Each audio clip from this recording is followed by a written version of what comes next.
we'll talk about our first topic that we talked about. So, Ezra Greene, tell me a little bit about yourself. All right, I'll give you a little like background kind of like, certifications, education, my gymnastics experience kind of stuff. So I got my BS in kinesiology from James Madison University, also an associate's as well, and a concentration in exercise science.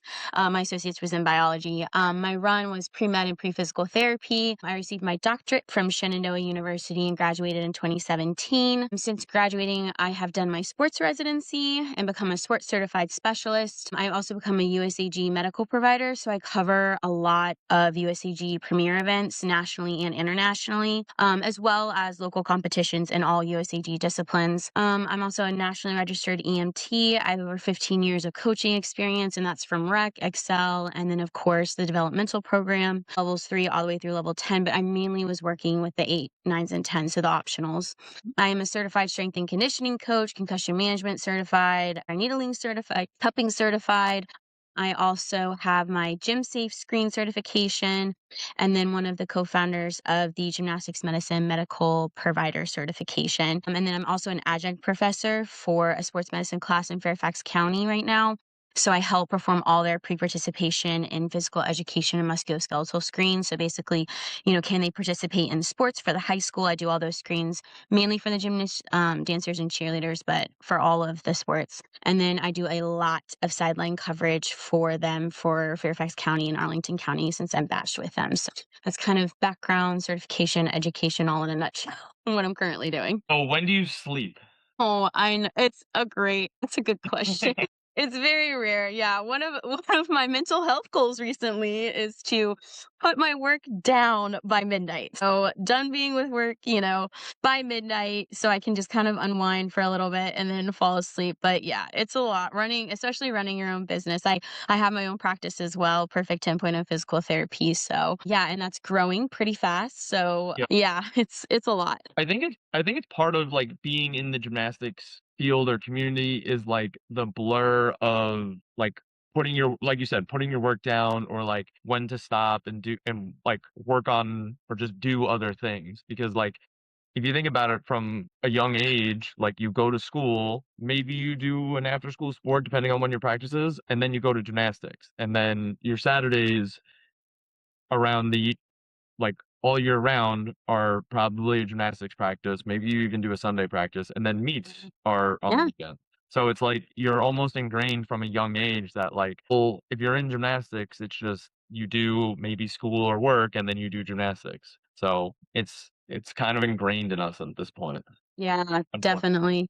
Like the stay busy mentality kind of thing and work. It's really the work ethic, I think, where and productivity. Like, I'm working, but I'm being very productive. And that was, I think, ingrained, like you said, like at a very young age from gymnastics where, I work hard and I'm disciplined about it and that it definitely pays off, but there's definitely moments where you kind of need to take a break and kind of reset and recharge and, kind of set those boundaries. And that has been, I think, probably the hardest experience for me was just kind of like setting those boundaries and being like, hey, like, I need a break. I need to kind of reset, recharge, get myself, 100% again because I'm kind of running on fumes. Right. Yeah, I think that's one of the harder things with the type A kind of like very disciplined is kind of saying no and setting those boundaries, but it's very, very healthy. And, that took me a while to learn, but it has really paid off setting Yeah. those boundaries and learning it. No, 100%. It's hard because, I think with social media now, like you're just watching everybody's highlight reel. Right. And you probably think that you need to grind all the time to get to where you want to be, or, some people are probably looking at where other people are and that that's where they want to be. Yeah. But like you said, it's hard. You gotta be able to put everything down. You gotta focus on your mental health, so that you're not running on fumes. Like, you can't pour from an empty cup. So if Mhm. you're constantly draining yourself, like, that's when, people get injured, they have mental health issues, they're always tired. It's something, we're learning as an adult, and we're also trying to instill it in the kids that we work with, but Yeah.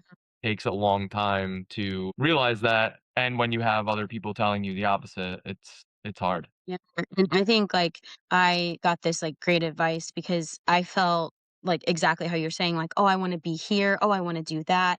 I gotta get it all done. I have to get everything done. I have so much to learn, so many, educational courses I need to take, and, I had a colleague of mine, and she was like, "This is" we were actually covering Winter Cup together 2 years ago, and she said, "You need to remember that it's a marathon, right? It's not a Yeah. sprint, right? It's a marathon. So you need to pace yourself, make sure you're, getting enough sleep, you're getting proper, all that nutrition, mental health, and really pace yourself with it and don't try to like rush all through it." And I'll get, tons of, DMs on, social media and they're saying like, I want to do what you're doing. Like, how do I get there? Like, should I be taking these courses? Should I be doing that? Like, do you offer mentorships? Like, can you set me up with this? And I'm so happy to provide that, but I'm like, you cannot do all of this at once. Take it at your pace. How my path is not going to be the same as your path, right? And so you need to figure out your path and what works for you. It's the same way with treating an athlete, right? Not every single ACL rehab is going to go the exact same. And so you have to tailor it to the patient that's in front of you. And that was kind of like, my philosophy and how I hit home is like I treat the athlete that's in front of me, right? This is the protocol, this is the guideline, right? This is the research, Yep. the evidence, it's guiding us, but we are treating that patient that's in front of us. So, Yeah. Yeah. It's all about like that individual. And like you said, like everybody's going to be on their own journey.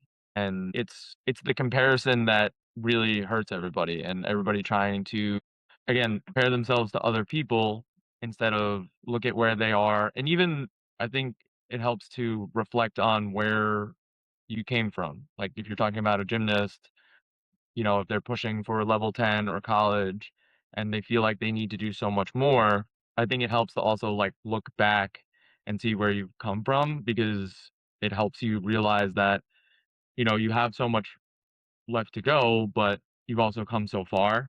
So those things are possible, and you don't always necessarily need more of something else that someone else got. You just need more of what you're doing. So, I mean, that goes for gymnasts that you're working with, it goes for even clinicians if they're trying to do something like what you're doing, or something like that. They don't necessarily need a fancy new certification. Sometimes it's just more like of what they're doing, treating people, just getting that experience yep. than going down the right path. Like, you don't Yep. necessarily need so many certifications to make you a quote unquote better clinician. You don't necessarily need more tools in your toolkit. You just need some experience and just keep doing what you're doing. Yeah. Yeah. I think that's a reflection is huge and, being able to, kind of like you said, like just see your progress, which I think that's why like marking progress is huge, right? And that's why you record your journey or journal and reflect back on it. I think that's a huge part of just becoming a good clinician, but also going through an injury and rehabbing that, and also becoming a college or elite gymnast, right? And so you can kind of just see how far you've come and be proud of yourself, right? And your journey, and even like the path, to elite or NCAA, it's different for everybody. And so, just focusing on what you need to do, your strengths, your weaknesses, how far you've come, what you need to kind of set up for the future is huge. Agreed. So speaking of everybody having a different journey, how did you start in gymnastics? Let's go back. Yeah. Yeah, yeah. Mom, had, 3 kids under 3, and Okay. so, yeah, I'm the oldest, and she stuck me in gymnastics, and they very quickly, were like, "Alright, we want her for team, but, you can't start team till you're 5," so I was in a pre-team, essentially, Mhm. and they were like my mom's like, "What is that?" And then they were like, "Basically, she just comes more hours, more days," and she was like, "Absolutely, take her." Get her out of the house. Get her out of the house. Like, the toddler's a lot. She can move. She's mobile. And so yeah, started it around 3 and then competed all the way up through age 14 when I got injured. I then picked gymnastics back up and competed in college. I got injured again my freshman year. And then ended up actually working with a sports specific physical therapist and Okay. found that he was just so knowledgeable and like more knowledgeable, could answer all my questions, more than the surgeon could. And I really, really enjoyed working with him. So I spent my junior summer in college interning at a sports PT practice, and I just knew that I wanted to work with like outpatient and then with athletes. And then in PT school, we actually they had us take a business class our third year where we set up like a fake business, but everything was real. Like, where we were renting the space, we had to like prove that it was actual like space for rent and like Oh, cool. yeah, it was very cool. And like run all the statistics, what loan do we need to be taking out? How much revenue can we build? Like, what's the population there? Is that the same one that you're going to be treating? It was basically a fake business, but kind of like real, like how you would actually set it Right. up. And then I just found it super helpful, and it really did help kind of lay the foundation for my practice Perfect 10.0. And I started when I graduated. I actually came out and felt very uncomfortable with post-ops because I did not get a lot of that in my clinical rotations. So I took my first job with a POPS, a physician's own physical therapy practice, and saw Okay. pretty much all post-op. Yep. And did that for almost 2 years, and then switched to another practice that was also a very like popular big, we call them PT mills. It was like, in and out kind of with the patients, spending maybe 10 minutes with them. And then actually started to build a reputation because I was coaching as well. I started coaching in 2018, and about a year out from when I graduated, because I just really needed something that I enjoyed, and I love gymnastics. And I feel like we all, if you get to a certain level, you're very like tied to it, and you Mhm. just are very drawn to the sport. So I went back coaching in 2018 and started treating, getting this rep for treating gymnasts. And I loved working with them like that. I mean, I just wanted to only work with them. It was just so exciting when they would come in. And so, when COVID hit, I was actually furloughed, and I had, probably about 12 to 15 gymnasts I was working with. And they were like, "What? Like, we still want to work with you." And I was like, "Well, I'm not with, like, they furloughed me." And they were like, "Yeah, but we can still do stuff, right?" And I was like, "I mean, I guess we could do Yep. telehealth, and so we were allotted those like 24 hours of telehealth, and I met that within the first week. And I was like, I need to practice. Like, I actually have to like Right. become a legit practice. So I'm like scrambling, like trying to pull things together, and just filed for the Virginia State LLC and formed Perfect 10.0. And I kind of had a little bit of the groundwork from that class. And Right. so started treating via telehealth, and then I ended up actually needing to start seeing them in person, but wasn't quite to a point where I felt like I could be like renting a space and like taking out another loan. So I took a clinic director role with another humongous company, and they had just opened up a brand new location. And so I kind of got to build it from scratch and really learn how to build a business and manage people. And, having the caseload of three full-time PTs plus being the clinic director. And so I learned so much from that practice and like running that location. And I was still doing Perfect 10 on the side, and I ended up treating a lot of them at the current gym I was coaching at. So I was working 3 jobs at this point: Yep. clinic director, my own company, and coaching. And so, plus getting all these certifications. And so, I was getting to a point with Perfect 10 where it was becoming so popular that I was at this like kind of breaking point, right? Like, do I, just kind of keep it as a side hustle and start capping things, or do I actually like, grow it into something that, I want to do? And Mhm. so I just think it takes an immense amount of faith to just quit a steady full-time like Yep. income job, salary job, and you just really got to believe in yourself. And so I did. I quit that full-time and just went full out with Perfect 10. And like, I have honestly not even looked back. Like, I haven't even considered going back to Yep. an outpatient mill. Like, I absolutely love what I do. And there's this illusion that I can like make my own hours and do, X, Y, and Z. And I'm like, that is true to a degree, but you're also like, your business is 24/7, right? Like, I'm doing stuff on weekends all the time. Like, it's sun up to sundown. I get home and I'm working till midnight, playing catch up from the admin side and the CEO sides. It's really grown, and I'm at like 3 locations at this point, probably, a 4th one coming up in the summer, hopefully. I'm definitely, I just hired, another physical therapist. I'll probably need to hire a 3rd one here in the summer, but definitely growing, which is awesome. So I'm very, very, very excited about it. And I love my patient population. I love treating gymnasts, and I do dancers and cheerleaders as well. So just the aesthetic sport is really, really fun for me. So I mean, I love what I do. I do 12 hours a day, so I feel like you have to.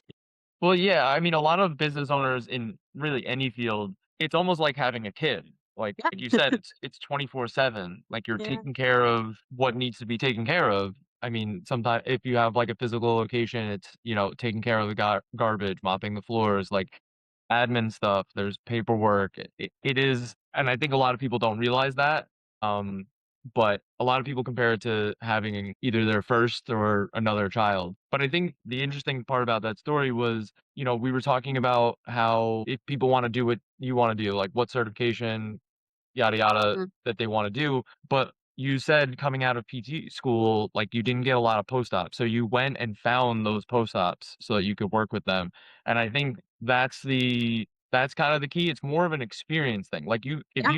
you could've gone online and gotten, like, a bunch of continuing ed about post-op physical therapy, but instead you went and gotten the experience, and then Mhm. started coaching, so it's like, I don't know if you necessarily thought, like, "I'm going to coach the kids so that I can treat the kids." You just wanted to get No, back yeah. into gymnastics and then kinda just fell Yeah. into it. I did. That's So it's exactly what happened. Mhm. so it's more of like the experience is really, like, what's going to help people. So I think that's definitely a big takeaway for anybody that wants to do anything, like, finding that experience or finding some sort of even, like, a mentorship or, Yeah. like, is really what's going to help you rather than the book knowledge or the certification or something like that. Yeah, and our profession is, medicine is hands-on, right? And, so it really is, and I'm somebody that with these hands-on experiences, I want to get my hands on, these Yeah. patients and really get it. And that was a great opportunity because I was seeing tons of patients in a day. So I was just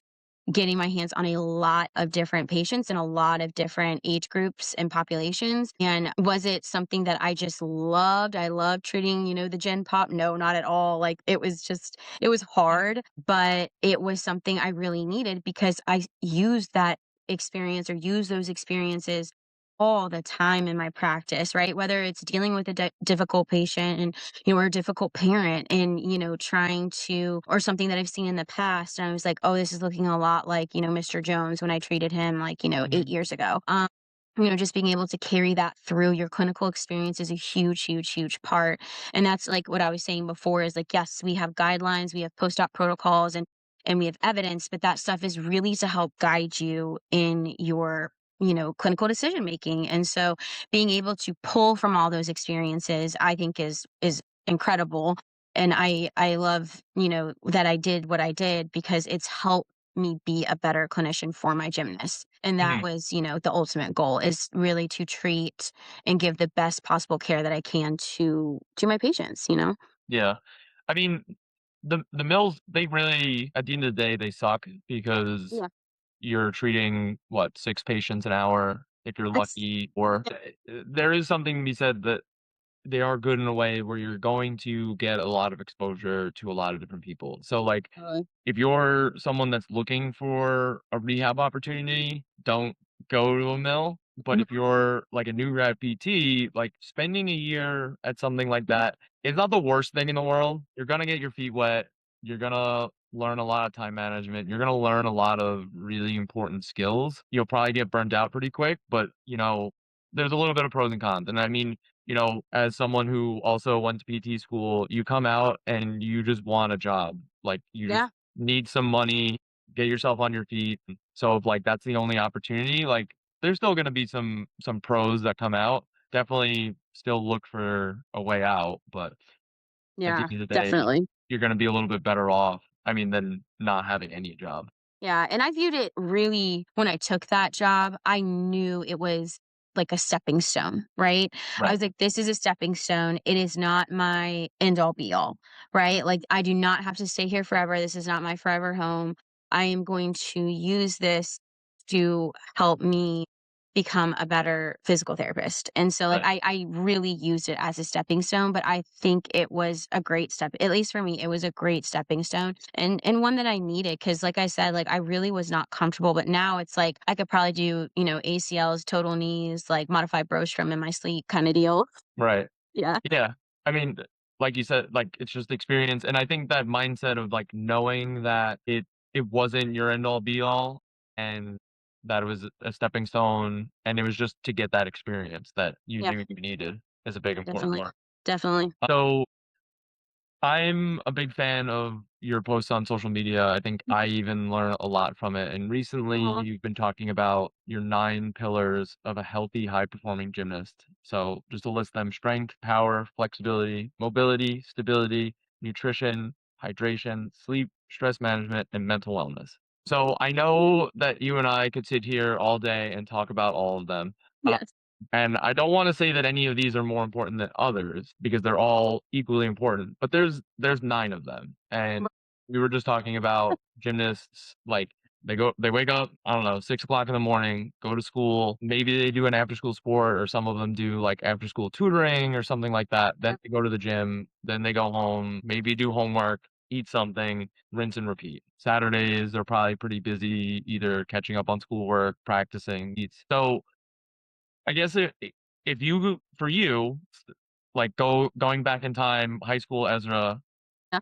is there something that you would want you to concentrate on or something that you really enjoy talking about out of those 9 things? I think it's more of a yeah, like, it's more meant to provide, like, a comprehensive framework Okay, for overall athlete development rather than a checklist or a to-do list, and I really think that there are certain ones that we can focus on depending on where we are in the season, right? okay, So, we're in comp season right now, so really focusing on recovery, right? And hydration. We're in a maintenance phase. We're not focusing on strength, they're building power or explosiveness, right? We're in maintenance right now, making sure we're okay. staying hydrated, making sure we're getting enough sleep for that recovery, and staying hydrated with it, and getting enough protein and all that fun stuff. So I think in the summertime, that's something where we do focus on, strength and building and explosiveness, and that kind of thing. Or even now too, like focusing on stress management, right? Because, season is very, very stressful, but maybe we don't focus on that as much in off season, right? Because it's not as stressful, right? It's more of we're building, we're trying to get stronger and we're trying to get skills, right? So I think it's kind of meant to use not as a do it all at once, but like what can we focus on, um, you know, depending on what, season or where we are in the competition season, if that makes sense. That does make Um, sense, and I yeah, think that helps it be a little bit more digestible, right.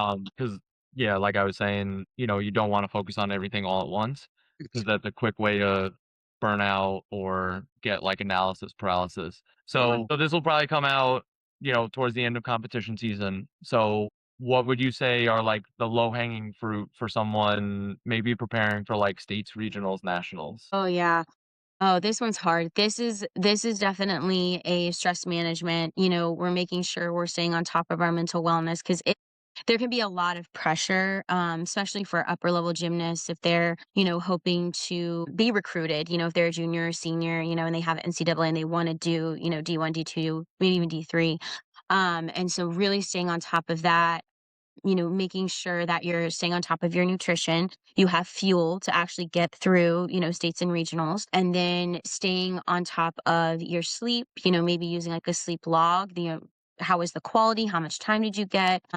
And then also hydration, like making sure you got your muscles, have enough fluid in order to function properly for you, in order to perform. So I would say those are kind of the like 3 or 4 that I would focus on as you guys are like entering into. Don't worry about, am I, I need to get my oversweats, right? Or I need to make sure that I'm, getting enough, mobility and power and strength and, you know, don't focus on that stuff. Focus on your mental wellness, making sure you're getting enough sleep, eating properly and staying hydrated. Like that is all you need to focus on, to get through these. Your muscles know what they're doing. They have that muscle memory intact for these really high stress situations. But yeah, I would say stress management would be number one for those. Because they are pretty high stress situations, especially like upper levels. Gotcha. Yeah, I completely agree with that. I think, when I'm coaching, especially at those big meets like regionals, nationals, the thing that I feel I don't wanna say is most difficult, but I don't know, maybe that is what it is. Most difficult is like trying to help them de-stress because and I feel like it's partially because it's the most intangible thing. Like, Mhm. you can see how how you're getting stronger. If you can do more pull-ups, more push-ups, if it's easier to hold your handstands, like you said, over splits are if those are getting more comfortable, they can tell they're getting more flexible. But de-stressing is like so hard to quantify or like Yeah, see. And I think in like an aesthetic sport that's dependent on scores, especially kids have a hard time figuring that out. And then I also agree like sleep and nutrition are super important. But again, like nutrition, especially when most kids don't make their own food, it's right. hard to figure out. Then sleep, I feel like is something, especially in high school kids, like it just gets so Yeah. thrown to the wayside because it's like, Mhm. well, I have school, I have gymnastics, I'm tired all the time, yeah. But sleep is something that's so easy for them to cut out and not Yeah. necessarily see the benefits of, except Right. for some reason on a Saturday or Sunday morning when they don't have anything to do, they will sleep until 4 o'clock in the afternoon, but they won't go to sleep. I mean, I was the same way as a kid, but Yeah. it's always something that's, like, funny to me. It's like, I don't wanna go to sleep, but once I'm there, it's, like, where I live now. Yes, for 14 hours. Yes. So I mean, they're all catching up. Uh, but, like, it's such a hard thing because I completely agree with you, like, these are all the important things, but working with someone on those things is so difficult. So I do really like the idea of a sleep log. Yeah. That's something I feel like I haven't I mean, I do it for myself, but I think it's something that a kid could try, like logging how many hours you get, how you felt about it. I think the other Yeah. thing too is figuring out what you're doing before you go to sleep too. I know a Mhm. lot of kids tend to like doom scroll for like a half hour and they put their phone down and they can't fall asleep. Yeah. So that's a I'm big guilty. one. Yeah, I mean everybody's guilty of it. I It's know. just so addicting. It's just It like is. that dopamine hit Yes. and then it's like, "Alright, oh, it's 11:30 at night, I should Yeah, sleep an hour ago." So exactly. but it's just like gymnastics, like making those habits yeah, Yeah. Yeah. And, like, sleep journals are great, and, like, they can I even do, like, log sleep quality, amount of time, and then, I also have them do mood, right? So, like, okay, when they wake up, like, do they feel, like, rested? Do they still feel tired? Are they groggy? Do they feel clear? That's kinda something they can also add in there, and then, they can also do, like, the self-reported mood scales, but there's also mood scales out there where you can, like, give them one and be like, "Okay, on a scale of this to this, like, rank yourself." So they can keep, a tab on that too. So, we're kind of tracking everything, right? And that mental wellness and what's contributing to everything. Nutrition journals are there too, but and hydration, they can look at how much they're drinking in a day. Like they have the bottles, with how much is going right, on and urine color and all that. But those are just qualitative or quantitative ways that we can get on qualitative data kind of thing, but just to see how they're doing. And in this season I find that I tend to do this a little bit more with them, check in pretty much at every single visit. How are we doing today? Like, how are we feeling today? And if they get to a certain point where it's kind of outside of my scope, I definitely refer out to mental health. But these are just really good little daily ways that we can check in, and I hold them accountable, right? They're not just going to do it on their own, right? If they know, like, Dr. Green's going to ask me, like, how did I feel? I need to write it down. They will do it. So, I yeah. make sure to check in with them because holding them accountable is huge too. Yeah, and I think that's a big piece of it too, like, just having the accountability and, like you said, like, we're adults and we do this stuff too, like, we doom scroll before we go to bed, sometimes we sacrifice our sleep for other things or our mental health takes a back seat because we need to do all the stuff for a business or for coaching or something like that. So having someone that keeps you accountable, whether it's a physical therapist, a coach, a teammate, a friend, a parent is a big thing because I know even for myself, it's like I'm more likely to do this if I have to report to someone because I can lie to myself all day and nothing really changes. But Exactly. lying to someone else, that feels different. I think Yeah. anyone listening to this would probably agree. So if you're not working with like a physical therapist or a mental health professional, having someone like a teammate Yeah. where it's like, "Okay, well, we're gonna do this. We're going to get more sleep, or we're gonna start logging a sleep journal," and, having weekly or daily check-ins with someone, that's something that could probably help. Yeah, yeah, like, it's the thought of having a gym buddy, right? Yep. If you have to go at 5 AM workouts, you're not gonna go if it's just you, but if you know that your Yep. friend is waiting for you, you are not gonna let Susan down, you're gonna show up. Yep. You're gonna show Yeah. up, right? Because she's waiting for you, right? Right. Yeah, you don't wanna leave them hanging, and Exactly. yeah, because then you're the bad guy, you look like a jerk. Yep, exactly, exactly. Yeah, I mean, it's just like having teammates in the gym. You want like, I remember growing up, like, I wanted to work harder because the better I was, the more likely we were to get, like, a team award, and it does stink for, like, those kids that, maybe go to meets and they're, like, a team of 1 or a team of 2, but even still, like, everybody in the gym gets better, the better you are. Yeah. So, it's, what is it? The rising tide raises all ships or something like Yep, that. yep, yep, definitely.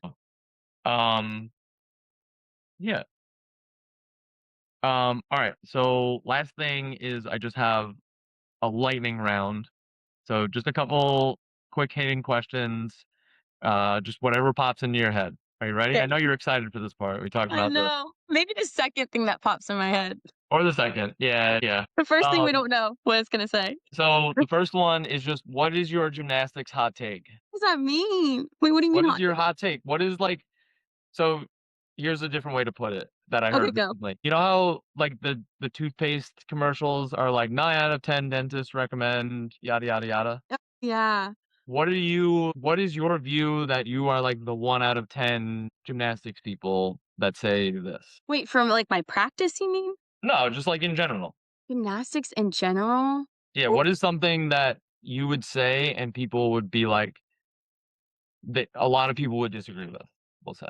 Gymnastics is more mental than it is physical. I think it's, like, 90% mental, 10% physical. Yeah, It's a I mental game. I think it's more mental than it is a like, of course, you need physical abilities, obviously, but I think the mental game is so much stronger in gymnastics. I really do. See, this is kinda what's weird is, like, I'll have, like, physical therapists or, like, strength and conditioning coaches on this, and we'll Yeah, talk about it. It's like, "Oh, yeah, well, we're gonna agree on this." But, that's the thing is, like, I think that the gymnastics community in general I mean, I think it's still pretty old school. I think it's starting to shift a little bit, but I agree with you that if you said that at, like, a gymnastics coaches meeting, you'd have a lot of pitchforks at you that totally.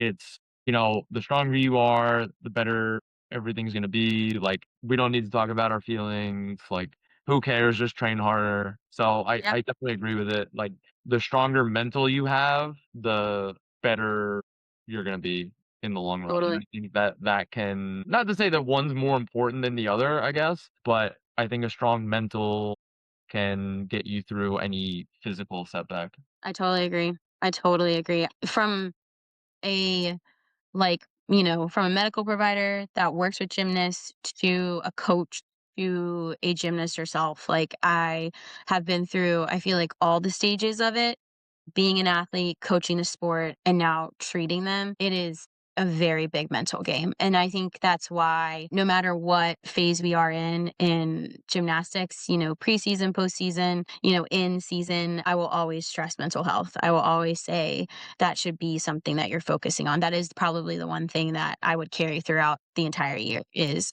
make sure you're on top of your mental wellness Yep, percent. And yeah, that is probably the biggest thing, being able to, because no one talks to yourself more than you do, right? Like, yep, think about that. You wake up what you're telling yourself every single day in your own head, like, "I can't do this, it's too hard, I'm gonna fall, I'm gonna hurt myself, I'm gonna re-injure myself again on this skill. Oh, this is terrible. Oh, this hurts. I don't like this." All these negative things going on in your head, and it's a feed going on 24/7. yep, It's like from the second you wake up, "Oh, it's Monday, I don't wanna go to work or I don't wanna go to school, I don't wanna do this test, I don't wanna go to practice. Oh, I don't like this one coach, we have him today on bars. He's gonna make me do this. This is it's just constant negativity.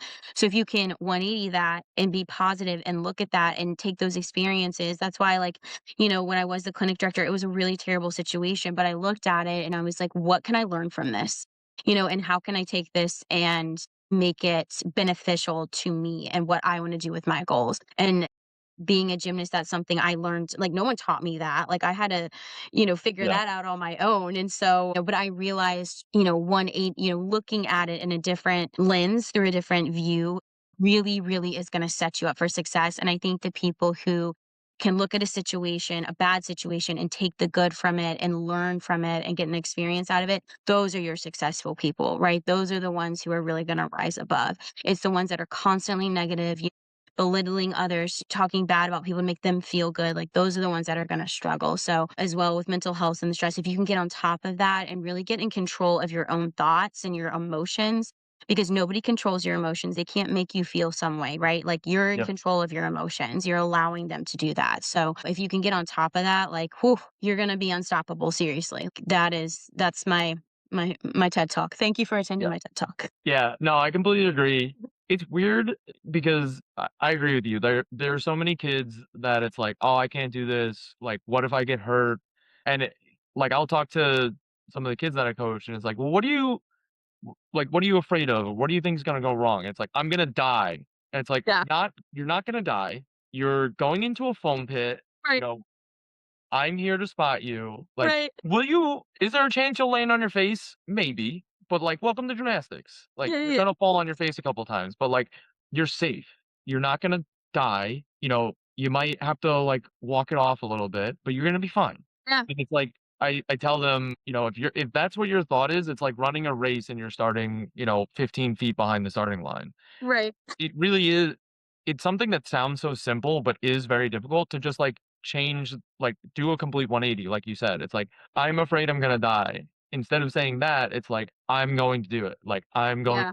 succeed. Like, I can do this. My coach is there to Yeah. help me. It is hard, but like catching yourself in the moment where it's like, oh, I don't know if I can do this, to I'm going to do this, or I'm going to do the Yeah. best that I can. Or not even I'm gonna do it, right? Like, but just like I trust myself, Right. right?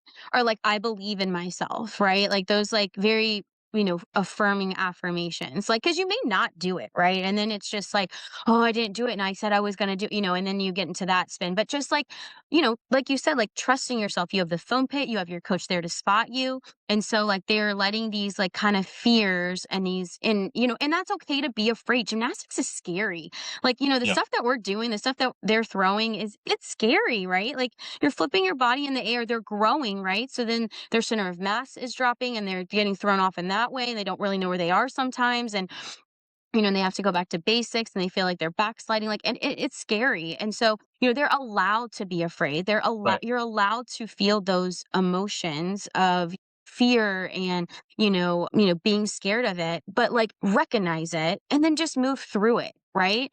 Okay, I felt that. I feel afraid, but I trust myself. I trust my coach, right? I trust the skills and the drills he's given me to be able to do this upgraded skill. And, I believe in myself, and so that's really all it takes is just saying those few things in a second. You can say all that in a second. And then going for the skill and just moving through those emotions. They are absolutely allowed to feel them, but like to have it completely debilitate you and stop you from doing a skill, that's something that we definitely need to work through, in my thought. But that's what I'm saying. It's a mental game. It really is a mental game, this sport. So Yep. because you drill them enough as a coach, right? Like, they've done 100 drills of this and their muscle memories there. They physically can do it, right? You wouldn't have them do it as a coach if they couldn't. And so it's really their brain that kind of stops them. So yeah. Completely agree. Yeah. Alright, next lightning question round question, kinda going off of this one. What's something that you changed your mind about recently?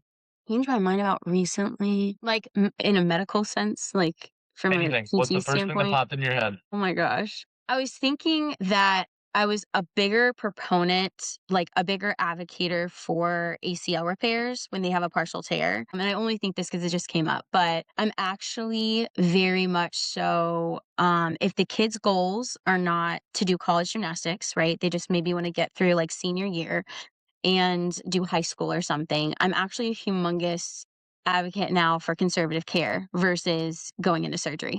So, Oh, yeah, as a sports PT, it's very much so like, if there's like a posterior horn tear and that's needing a repair in the meniscus, and then there's like enough of a partial tear there, we definitely want to go in and do a surgery. Usually we're doing that like, patellar or in a double bundle approach, but I'm actually more of a proponent if they are functional, right? There's no yep, clicking, there's no locking, there's no instability noted. They're doing functional ADLs just fine. They can jump and land appropriately without any type of instability noted, and they're not having pain with any of that, and the swelling is under control. I'm a huge proponent of just doing rehab and then sending them in for their, high school gymnastics, especially if they're a little bit lower in level, like maybe like a 6, 7, or 8. Like I could totally advocate for that. So I, yeah, I I used to be a huge proponent, and then I recently was looking at some research and getting into it with doing a physical exam on a patient and then getting into it with 2 surgeons. really. Yeah, I mean, Yes. the surgeons, it's like it's the, if all you have is a hammer, everything looks like a nail. Correct. Like, That was surgeon and my surgery. point. Yeah, that was my point to the patient. I'm like, "Well, first off, surgeons wanna do surgery. There's some great ones that really do consider the conservative option, but I was like, it's also the beginning of the year. None of y'all have met your deductibles. Like, they are gonna Right, push that they're gonna push a surgery, like, for sure." yeah. But it is interesting, and I had someone reach out to me, a couple months ago. It was a young kid, I think it was, like, a 10-year-old girl who unfortunately tore her ACL, which is extremely young, but she was asking about, like, are there gymnasts that don't get surgery? And I was like, it is possible, but it just depends on, like you said, your goals." And, like, there are people that don't have ACLs and, like, high-level athletes, gymnastics, on the other hand, there's a lot of twisting and landing and jumping, but it does, I would say it definitely depends on your level and what your Yeah, goals are, but yeah, it is it's definitely there's a lot more research of people not getting it repaired, like athletes not getting it repaired, so it's interesting. I yeah. like that. Yeah, yeah, I definitely 180'd on it because I was like, if you're wanting to go back to sport, we definitely need that, we definitely need that surgery. But I'm like sitting there thinking about it. I'm like, based off of research and then her physical exam, right? Her evaluation, I was like, I really don't think you need it. I really don't. I was like, I would actually opt no because you're a junior, you want to have a senior year, your goal is Yeah, high school. Like, no, I say no. It's like, yeah. Re-tear rates, like, they're kinda higher than you yeah, would expect. yeah, It's not like re-tear rates are, like, 2%. Like, right. so there you could go through a year of rehab just to, like, re-tear it again. So, Yeah, I agree. If it's especially in that case, like junior, wanna have a senior yeah, season, and yep. then you're probably done, then don't even bother. That's how I felt. I was like, "Alright, I'm gonna really push this." Yeah. Alright, I got 2 more. One is, what is someone or something that people should check out? Whether it's like a book, an app, an Instagram page, someone's Instagram page, or, like, just someone in general. That's a good question. I think if you are a provider that works with gymnasts in general, there's a book I'll send you it so you can pop it up, but, because I forget who it's by, but it's called Early Specialization, and Okay. it goes through different sports, and looks at different Olympic athletes, mainly looking at like track and field and jumpers, and kind of going through, is early specialization, really bad? Can it actually be okay? And kind of breaks down all the research for you, and then also goes into genetics versus training and like which one plays a bigger role, or are they both equal, or are people just genetically disposed for certain sports? So it's very, very interesting. If you are a it was actually recommended to me by one of my foot and ankle surgeons that I collaborate with a lot. Obviously, foot and ankle, I need a good foot and ankle Yep. surgeon in the sport of gymnastics, but he actually recommended it to me. So it's great. So I read that about a year ago. So definitely read it. Tell me your thoughts. I definitely wanna read it because Yeah. I that's something I've dug in a lot on, because I know, like, just in general, there's a big push for people to early specialize, like, Yeah. especially in, like, there's some sports that are bigger than others, like soccer, baseball are big ones, and obviously it's a lot more detrimental to the kids, because 'cause they're having injuries, and I know that if you look at a lot of professional athletes, they really only specialized in high school at some point. Like they find out, Right. and some of them didn't even like. Yeah. I think Patrick Mahomes like Yeah. football and baseball in college. Like there's a lot Yes, he of did. people that didn't even specialize in college. Yeah. Tom Brady's another one, like, he got Yeah. drafted by in the MLB. Whatchamacallit? So, I know there's big pushes and, like, a lot of things against that, but I've always been interested in it if there's and I haven't really found any research on gymnastics, and Yeah. I think a lot of people are more okay with it with gymnastics because it is such a wide you get a wide variety of movements. Yes. However, there's still a lot of kids that are getting hurt Yep. like like I said, just talk to someone 10-year-old tore an ACL, like, that shouldn't Yeah. That should not um, happen. but there's no, like, solid research on it, and Yeah. I feel like there are gyms or people that maybe specialize early in gymnastics, and they're still working out, like, 4 days a week, but they're doing it better than other people instead of just, like, working these 80-year-old kids into the ground. So I'm definitely interested in that. But it is true, like, you look at a lot of professional athletes.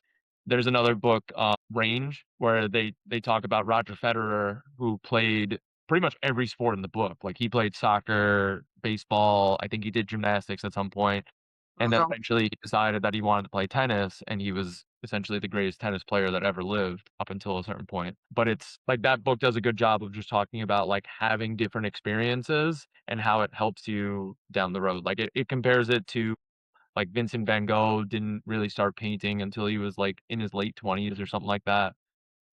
So it's interesting. Yeah, it is interesting, and there is something I mean, there's something to be said because we do have our, our overuse injuries, like our Severs and our 8 to Yeah, ten-year-olds, our spondies, our gymnast wrist. And so, it's very common to have elbow OCD, in our sports. So, and a lot of these are repetitive overuse injuries. And so there is, like, something to be said about that, but, it goes through to, like, the hours, like, how many hours does it yeah, take to become, professional and master a sport? And right. so it walks through that too. So is it something where we need to be tweaking our training hours, pull back a little bit? But, like, as a young developing child, and I'm talking, like, the ranges of, like, walking to, like, 6, 7, where they're getting that, balance. They're working on proprioception. They're working on, like, crossing the body Yeah, ipsilaterally. And so, kind of that wiring of the brain and that development with, like, creeping and crawling and all that kind of stuff on different surfaces and jumping and, landing and all that kind of stuff and, getting, the joints used to that. So it's I think amazing for development, but going hard at it for 20 hours, as a yeah, 10-year-old.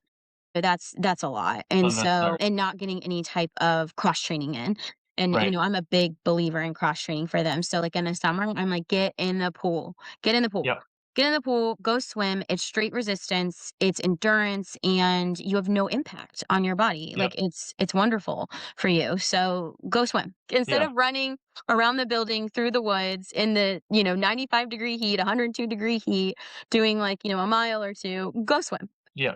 No, I completely agree with that. Yeah. Alright, last one is, what is something that you enjoy doing that has absolutely nothing to do with gymnastics? Oh my goodness. I love binge watching shows. If I Okay. ever get a moment, I'm into that. Love, love, love that. And I love going to the beach. Like, I just love reading a really good book on the beach. Like, I'm a nerd. I'm that nerd on the Gotcha. beach. What what was your last binge watch? I'm currently in the middle of it is Prison Break. It's old. That's an Oh, old. that Yeah. was I remember when oh god, I'm gonna date myself. I remember when that was on TV and watching it, like, Oh as my it was gosh, coming love. out, and I have gone back and watched it, and I felt like the first 2 seasons were so good, and the last Word. 2 seasons were just so weird. I know. I'm struggling. It's like I'm about to get into season 4 and I'm like, I don't know if Yeah, I want I to mean, keep going. at least it's only 4 seasons, I guess, Yeah, yeah. so, like, those But last 2 aren't really that bad and, like, it's not that hard to watch, um, but, yeah, that's a good yeah. It's a good one. It's a good one. Have you watched The Pit? No, but that's on my that's next That up, I you should think. watch next. Okay, They're okay, in the middle of season 2 now, and it's really good, so it's pretty quick. okay. I That's on my figured you would like list. that one. Yeah. Okay, I probably will. I know I looked at it and I was like, "I'll probably like this." Alright, that's all I have. I Yay. appreciate you coming on. I know I learned a lot during this, so I'm sure anybody that listens, all 3 of them will learn a lot, and, if this gets some traction, I'll probably have you back on for some more stuff. Perfect. Yay. Thank you for having me. No I loved problem. Thank it. you for joining me. Yes, of course, of course. All right, we'll Talk to you stay in later. touch.